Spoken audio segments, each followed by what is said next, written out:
প্রণাম। পরম পূজ্য পাদ শ্রী শ্রী বরদার চরণে আমার প্রণাম। পরম পূজ্য পাদ শ্রী শ্রী আচার্যের চরণে আমার প্রণাম। এখানে উপস্থিত সকল দাদা এবং মাকে আমার আন্তরিক জয় গুরু। তো আজকে যে উপলক্ষে সৎসঙ্গ, তো সেই দাদার আজকে মৃত্যুবার্ষিকী, তো সেই উপলক্ষে সৎসঙ্গ আসতে পেরে খুব নিজেকে ভাগ্যবান মনে হচ্ছে। এবং তিনি যেখানে থাকুন স্মরণে আছেন এই কামনা করি, এবং তিনি সুস্থ আছেন। কারণ আত্মা তো অবিনশ্বর, আত্মার মৃত্যু নেই। আত্মা শুধু এক দেহ থেকে আরেক দেহে ট্রান্সফার হয়। তো তিনি যেখানে থাকুন আমাদের মধ্যে আছেন। তো প্রথমে একটু কোভিডের দোহা দিয়ে শুরু করছি, যে আমাদের এই জীবন্ত গুরু বা লিভিং আইডিয়ালে কি প্রয়োজন। আমরা তো এমনি ভালোই আছি, সবই আছে, আমাদের অর্থ আছে, মান আছে, যশ আছে, কিন্তু ঠাকুর ধরা আবার কি প্রয়োজন, প্রতিদিন প্রার্থনা করা কি প্রয়োজন। তো এই নিয়ে কবিরের একটা দোহা, কবিরজি বলছেন যে जो जाको शरण ले तो ताको रखे लाज, उलट जले मछली चले বহি যায় গজরা। প্রথম লাইনটার মানে হচ্ছে যে যাকো শরণ, আমি যাকে আশ্রয় করে চলবো তিনি তার সাধ্যমতো, তার যতটা আয়ত্ত তিনি বাঁচাবেন। আমি যে ছোট্ট গাছের তলায় দাঁড়াই, আমার মাথাটা ভিজবে না কিন্তু গা ভিজবে। কিন্তু আমি যদি বট বৃক্ষের তলায় দাঁড়াই, আমি কিন্তু পুরো দেহটা আমার বৃষ্টির জল থেকে আমি বাঁচতে পারবো। তো বলছে যে যাকো শরণ লে তো তাকো রাখে লাজ, আমি যার আশ্রয়ে আছি তিনি তার সাধ্যমতো আমাকে বাঁচানো। পরের লাইনে খুব সুন্দর কথা বলছে, উলট জলে মাছলি চলে বহি যায় গজরাজ। দেখবেন একটা স্রোতের জলে কিন্তু একটা বড় হাতিও কিন্তু এই জলের তলায়, জলের স্রোতে ভেসে যান, স্রোতের অনুকূলে ভেসে যান। ছোট্ট একটা মাছ সে কিন্তু স্রোতের প্রতিকূলে যেতে পারে। তো ঠাকুর বলছেন কি, আমাদের ঠাকুর ধরে আমাদের চলনটা হবে স্রোতের প্রতিকূলে, উপরের দিকে, ঊর্ধ্বমুখী। ওই জন্য দেখবেন আমাদের যে সৎসঙ্গে যে লোগোটা আছে, সেই লোকের হাসির মুখটা দেখবেন ঈশ্বরের উপরের দিকে, অর্থাৎ আমরা সবসময় ঈশ্বরকে নিয়ে চলতে পারি। তো এটা একটা বিষয়, খুব একটা সুন্দর দোহা। এবার আমি কিছু ঘটনা বলবো। শ্রী শ্রী ঠাকুর তখন দেওঘরে, সম্ভবত এই শীতকাল সময়, তো ফুলকপি চাষ হয়েছে জমিতে। তো যে জমির মালিক সে প্রতিদিন দেখে যে তার ফুলকপি কিছুটা কেউ নিয়ে চলে যায়।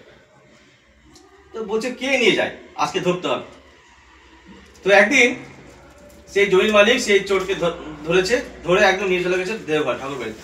ঠাকুর বসে আছেন পার্লারে, বলছে আপনি তো পরম পিতা, আপনি এর সমাধান করেন, আমি চাষ করছি, আমি ফলাচ্ছি, কিন্তু চুরি করে কেউ নিয়ে চলে যাচ্ছে। তো ঠাকুর হাসলেন।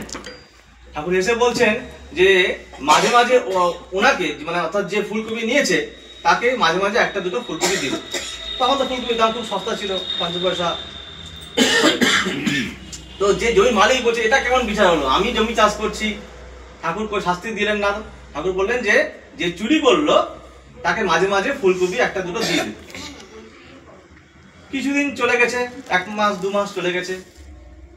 তখন সেই জমির যে মালিক ঠাকুর বাড়িতে গেছেন, তো ঠাকুর প্রশ্ন করছেন যে কি খবর তোর, আমি যে সেই তখন বিচারটা দিলাম, তোর কি মন খুব দুঃখ হয়েছে, দুঃখ পেয়েছি? বলছে হ্যাঁ খুব দুঃখ পেয়েছি। তো বলছে যে ফুলকপি দিচ্ছিস? বলছে হ্যাঁ দিচ্ছি। যে দিচ্ছে, দিতে দিতে দেখছে যে আর ওই চুরির প্রবণতা কমে গেছে। তাহলে একটা চোর, সে চুরি করছিল তার কোনো প্রয়োজনে হোক বা কোনো নিষ্প্রয়োজনে হোক, ঠাকুর কি বললেন যে চোরকে কিভাবে আমি ঠাকুরের চরণে আসবো, এই হচ্ছে তার উপায়। তিনি বললেন না যে চোরকে কিছু দিলেন না, তিনি বললেন যে প্রতিদিন চোরকে একটা দুটো করে ফুলকপি দিন। এই হচ্ছে আমাদের ঠাকুর। আর একটা ঘটনা বলবো যে ঠাকুর তো এখন নেই দেওঘরে, তো জীবন্ত আছে, যে আমাদের কি কি প্রয়োজন আছে। 2014 সাল শ্রী শ্রী দাদা সপরিবারে আসাম গুয়াহাটিতে আছেন। তো পরের দিন গুয়াহাটি থেকে ডিব্রুগড় যাবেন গাড়িতে করে। তো হঠাৎ করে গাড়ি যাচ্ছে, অনেকগুলো গাড়ি যাচ্ছে। তো দাদা বললেন গাড়ি থামাতে, বললেন গাড়ি থামালো। তো দেখছেন যে দাদা নেমে, গাড়ি থেকে নেমে একটা ফ্লাইওভার ছিল, ফ্লাইওভারের তলা দিয়ে একটা প্রত্যন্ত গ্রামে চলে গেলেন। তো সবাই পিছন পিছন যাচ্ছে, কি কারণ কি উদ্দেশ্য জানে না কেউ। তো শিশু দাদা ওই গ্রামে গেলেন, গ্রামে একটা প্রত্যন্ত গরিব পরিবারের বাড়িতে গেলেন। তো সেই দেখে গোটা গ্রামের যত লোক ছিল এক মুহূর্তে সমস্ত বাড়িতে চলে আসেন গুরু ভাইরা, যে হঠাৎ করে দাদা কোনো আগমন ছাড়াই চলে আসেন, কি ব্যাপার। তো দেখছে যে বাড়িতে একটা মাটির বাড়ি, চাল আছে, চালটা ফুটো, বৃষ্টির জল পড়ে। তো দেখছে যে বাড়ির সামনে যে একটা বাড়ি, দোতলা সুন্দর পাকা বাড়ি। তো দাদা বলছেন সেই লোকটিকে যে এটা তো তোর বাড়ি, সামনে বাড়িটা কার? তখন সেই লোকটি বলছে যে ওই বাড়িটা করেছে আপনার জন্য, আপনি যদি কোনো কারণে চলে আসেন যাতে আপনার কষ্ট না হয় তার জন্য আমি এই দোতলা বাড়ি করে রেখেছি। দেখেন কি সিম্পল ভক্তি, নিজে থাকে মাটির বাড়িতে, চাল নেই, চাল ফুটো, কিন্তু যদি ঠাকুর পরিবারে কেউ যদি চলে আসেন বাই চান্স, তাদের যেন কষ্ট না হয় তার জন্য কিন্তু তিনি দোতলা বাড়ি করে রেখেছেন। তো আমরা কতটা কি করতে পারি, ওই জন্য আসাম উড়িষ্যা অনেক এগিয়ে। তো সবচেয়ে দরকার সিম্পল ভক্তি, সারেন্ডার করা। আমরা জানি যে আন্ডারস্ট্যান্ড মানে হচ্ছে বোঝা। ঠাকুর বলছেন তখনই আমি জীবনকে বুঝবো যখন আমি স্ট্যান্ড আন্ডার হিম হব। মানে আন্ডারস্ট্যান্ড মানে স্ট্যান্ড আন্ডার হিম। আমি ঠাকুরের চরণে আমি যদি নিজেকে সারেন্ডার করি তবে আমি আমার জীবনটাকে বুঝতে পারবো। আরেক জায়গায় তিনি বলছেন যে জীবন ইংলিশ হচ্ছে লাইফ, LIFE। তো এই লাইফ থেকে যদি এফটাকে বাদ দিয়ে দেওয়া হয় তাহলে হয়ে যায় LIE। অর্থাৎ এফ মানে হচ্ছে ফেইথ, বিশ্বাস। যদি আমার বিশ্বাসই না থাকে জীবনটা কিন্তু আমার মিথ্যা হয়ে যায়। আচার্য এক জায়গায় বলছেন যে আমি যা তোমরাও তেমন, তো পার্থক্যটা হচ্ছে প্রকৃত বিশ্বাস। আমাদের বিশ্বাসটা কখনো আছে কখনো নেই, কোনো কিছু পেলে আছে, কোনো কিছু যখন পাই না তখন ঠাকুর নেই। তো এই করতে করতে একজন আমার গার্জেন, আমার ছাত্রের বাবা, তিনি দেওঘর গেছিলেন। তিনি আচার্যকে বলছেন যে আমরা ইষ্টবিধি করি, জীব জগৎ জীবন কারণ করুণাময় স্বামী, তোমার দয় লভিছি জনম সকলই পেয়েছি আমি। তো এই সকলই পেয়েছি আমি এই লাইনটা বলবো না। তো আচার্য হাসলেন, বললো কেন? বলছে আমার মেয়ের বিয়ে হয়নি, আমার ছেলে চাকরি পায়নি, সকল কিছু পাইনি, আমি লাইনটা কেন বলবো?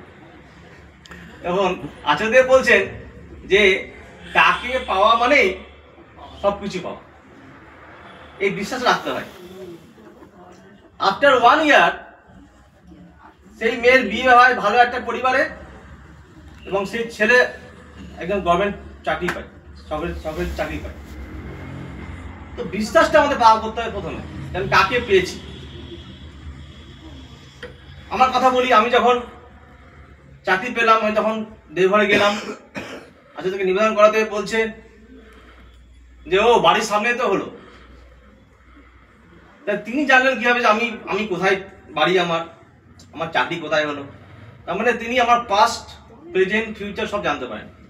শুধু একটা কি করা, সম্পূর্ণ সারেন্ডার। যতক্ষণ সারেন্ডার না করতে পারছি ততক্ষণ তিনি কিন্তু খুলবেন না, তিনি কিন্তু আমার সঙ্গে কথা বলবেন। সম্পূর্ণ সারেন্ডার করতে পারলে কিন্তু তবে তিনি তার কথাবার্তা, মানে তিনি তার রূপটাকে প্রকাশ করবেন। 2019 সাল আমার কিছু গার্জেন গেছিলেন দেওঘরে। তো একজন মা বলছেন, আচ্ছা অবিন্দাকে পুজো অবিন্দাকে বলছেন যে সারা দিন ছেলে মোবাইল ঘাটে, ফেসবুক হোয়াটসঅ্যাপ করে, পড়াশোনা করে না। তো পুজো অবিন্দা বলছেন বাড়িতে কটা ফোন? বলছে আগে 6টা, মানে মেম্বার 3টে, ফোন হচ্ছে 6টা। তো বলছে প্রথমে নিজেকে আগে ত্যাগ করতে হয়, বাবা মাকে ত্যাগ না করলে হবে না। দিয়ে বলছেন এই ফেসবুককে উল্টো করলে কি হয় রে? ফেসবুক উল্টো করলে হয় বুক ফেস। তো তোর এখন কর্তব্য হচ্ছে মাধ্যমিক সামনে পরীক্ষা, তুই এখন বুক ফেস কর, তারপরে তুই যখন একটা জায়গায় চলে যাবি তখন তুই ফেসবুক করিস। একটা কথা বললেন, নিজেকে এমনভাবে তৈরি করবি তবে গুগলে সবাই সার্চ করে। এই 2 লাইন বললেন তিনি। ছেলেটি বাড়ি ফিরে এলো, আমার স্কুলের ছাত্র, মাধ্যমিকে স্টার পেয়ে পাস করলো। তো আমাদের একটাই, যারা দীক্ষা নিচ্ছেন তাদেরকে একবার ঠাকুর পরিবারের সঙ্গে যুক্ত করে দাও, অটোমেটিক্যালি রিচার্জ হবে। এইটুকু করতে পারলে ইনাফ। আরো একটি ঘটনা বলবো, সামনে বড়দিন আসছে। নাগাল্যান্ডের একজন গুরু ভাই, সামথিং কিসকু, 2008 সাল, তিনি দেওঘর এসছেন। তার আগে ঘটনা বলি, তিনি আজকে রবিবার, যেমন যারা খ্রিস্টান হয় তারা রবিবার চার্চে প্রেয়ার করতে যায়।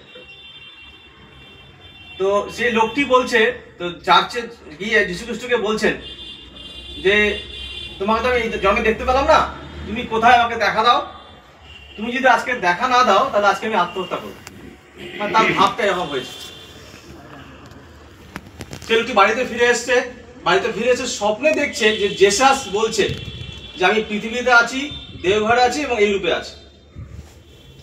তার পরের দিনই সপরিবারে বাই ট্রেনে বাই প্লেনে দেওঘর পৌঁছায়। তো আচার্যদেব, বর্তমান আচার্যদেব উপর থেকে নামছেন, প্রচুর লোকের সমাগম হয়েছে। তো সেই আচার্যদেব বলছেন যে আপনার সঙ্গে তো দেখা করতে বলেছিলাম, দেখা করার জন্য ওয়েট করছিলাম, আপনি বসেন, আমি এটা আসছি। কিছুক্ষণ পর আচার্যদেব আসেন, ওনাকে উপরে নিয়ে চলে যান, ঠাকুর যেখানে আচার্যদেব থাকেন ঘরে। কিছুক্ষণ পর সেই লোকটি নামে, সেই লোকটির সঙ্গে বাই চান্স পরিচয় হয়, কথা বলে। তখন সেই লোকটি বলছে যখন আমি আচার্যদেবকে প্রণাম করছি তখন আচার্যদেবের মুখটা পুরো জেসাসের মুখ হয়ে যাচ্ছে, যীশু খ্রিস্টের যেমন মুখ আচার্যদেবের মুখ মিলে যাচ্ছে। চিন্তা করে সেই লোকটি তার পরের দিন দীক্ষা হয় এবং সে এখন নাগাল্যান্ড মন্দিরের সঙ্গে যুক্ত। তো কাকে আমরা পেয়েছি, আমরা পেয়েও তাকে হাতছাড়া করবি। যেমন বানরের ছেলে, যেমন বানরের সন্তান বানরকে জাপতে ধরে, সেরকম ঠাকুরকে জাপতে ধরতে হয়। তাহলে কোনোভাবেই আমরা গান শুনছিলাম না যে কোনোভাবেই আমরা তাকে না ভুলতে পারি, তাহলে এরকম করে চললেই কিন্তু হয়। আরো একটি ঘটনা বলবো, শিশু দাদা নাটমণ্ডপে বসে আছেন। তো সামনে দেখছে একটা মেয়ে, বাচ্চা মেয়ে খুব কাঁদছে।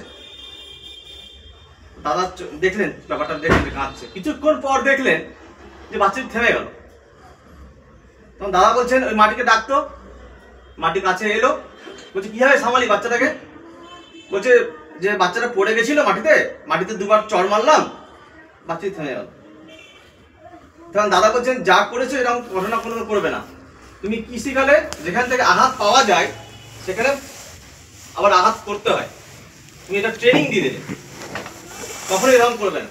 আর আরো একটা ঘটনা বললো, আমরা অনেক সময় বাচ্চাকে বলে থাকি যে তুমি চুপ করো, আমি তোমাকে চকলেট দিব, তোমাকে পেন কিনে দেবো, তোমার ড্রয়িং কিনে দেবো, কিন্তু করি না।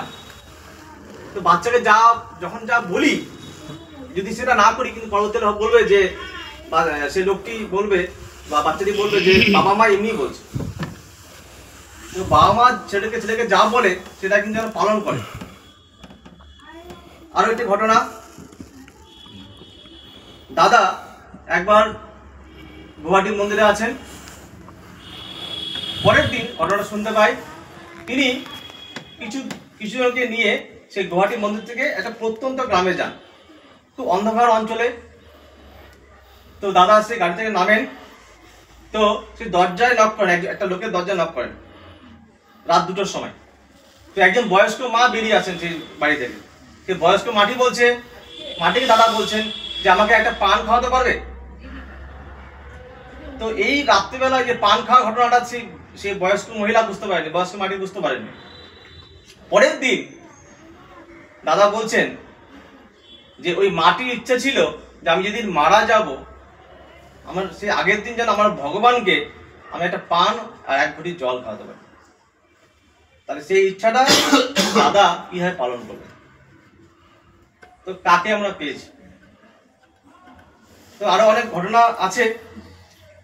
তো সবশেষে বলবো যে জীবনে 4টে জিনিস খুব দরকার, ABCD। A ফর হচ্ছে অ্যাসোসিয়েশন, আমি যেমন সঙ্গ করবো, সৎসঙ্গ করছি সেরকম আমার কিন্তু বিহেভিয়ারটা সেরকম হবে। আমি যদি খারাপের বন্ধুর সঙ্গে মিশি, আমার চলনটা কিন্তু এরকম হবে। তো A ফর অ্যাসোসিয়েশন, আমার সঙ্গটা যেন ভালো হয়। ঠাকুর বলছেন সৎসঙ্গ করো, সৎসঙ্গের আশ্রয় গ্রহণ করো। 2 নম্বর হচ্ছে বি ফর বুক, আমি যেন ঠাকুরের অনেক জানার আছে বিষয়, আমি যেন প্রত্যেকটা ঠাকুরের একটা করে পেজ যেন রাত্রিবেলা পড়ে শুতে পারি, তবেই হয়। বইয়ের একটা করে পেজ আমি পড়বো এবং যেগুলো ইম্পর্টেন্ট লাইন আছে সেগুলো আমি খাতায় টুকে রাখবো, যেটা আচার্যদেব বলছেন। আমার অনেক সময় ভুলে যায় বলতে, যদি এটা নোট ডাউন করি তাহলে কিন্তু ব্যাপারটা ভুলবো না। বি ফর বুক, ঠাকুরের বই পড়তে হবে প্রতিদিন। সি ফর চ্যান্টিং, মানে আমাকে নাম ধ্যান করতে হবে প্রতিদিন সময় মতো। নাম ধ্যান করলেই কিন্তু আমার যে নেগেটিভ ইম্প্যাক্টগুলো সেগুলো কিন্তু ধীরে ধীরে দূর হতে থাকবে। আর নাম ধ্যান করলে হয়, ঠাকুর বলছেন নামে মানুষকে তীক্ষ্ণ করে, ধ্যানে মানুষকে গ্রহণক্ষম করে। তো নিয়ম মতো নাম ধ্যান করতে হয়। আর ডি ফর হচ্ছে ডায়েট, যেন আমার আহারটা এমন না হয় যেন ঠাকুর বিরোধী হয়।